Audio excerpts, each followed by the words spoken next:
kabar sana. Zaman kini kok makanya banyak di sana tu nan paniang kalau apa peduli urusan kebersamaan kan, karena masing-masing lah si aja kehidupan masing-masing. Itu di sana. Jadi di sana gua ambo bakaba kok dari rantau. Gua kebetulan ambo sedang ke DKI kan. Kalau mau dari sana gua banyak di DKI, gua Jabodetabek gua banyak kemarin sana gua nanti TikTok ambo gua baik di YouTube pun. Nomor WA-nya bagai lagi ambo di sana. Namu hanya menyediakan waktu. Ya, namu hanya. Oh iya benar serius. Kok nama langkang nang kamangala bagai. Itu di sana di kan negarian masing-masing itu yo. Urang asih aja urusan pribadi masing-masing. Ndak mau tahu aja urusan kerapatan adat nagari ya bagai kan. Hanya dek gara-gara urang nan babuye zoldim tu karena nyo tahu lo orang sedang Allah babuye peduli urusan masing-masing saja nyo, makanya bebas lo nyo babuye kan, ndak dulu nan kamanuntui, ndak dulu nan peduli.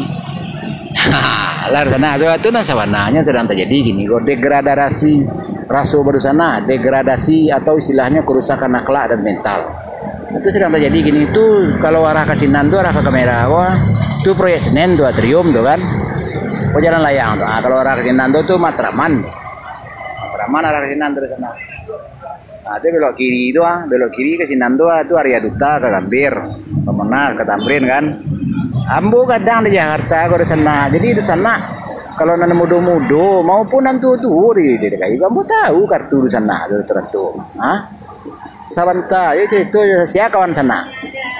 Dari kawan sana, ya mau tahu cuma bahari ada kita kan. Jadi itu jadi bagi di sana yang masih ada rasa kepedulian mengenai binang karena lah terlampau lama hidup egois kok. Hanya takajui dengan urusan orang-orang yang peduli, orang-orang yang peduli kok misalnya contoh tiang di sana. Bagoyang itu tiangnya tahu tuh karena yang perhatian jangan kan pakai share. Kini kok banyak lah pakai share. Nilai-nilai akhlak, nilai mental di sana banyak pakai share. Nanti medsos orang tuh apa cek peduli ya kan. Hanya teraga kalau segala sesuatu itu instan. Mereka itu di sana. Tuh hari sana tuh. Acol kan. Transjakarta kan. Itu di sana. Jadi di sana yang masih ada rasa kepedulian, state di bagian saja.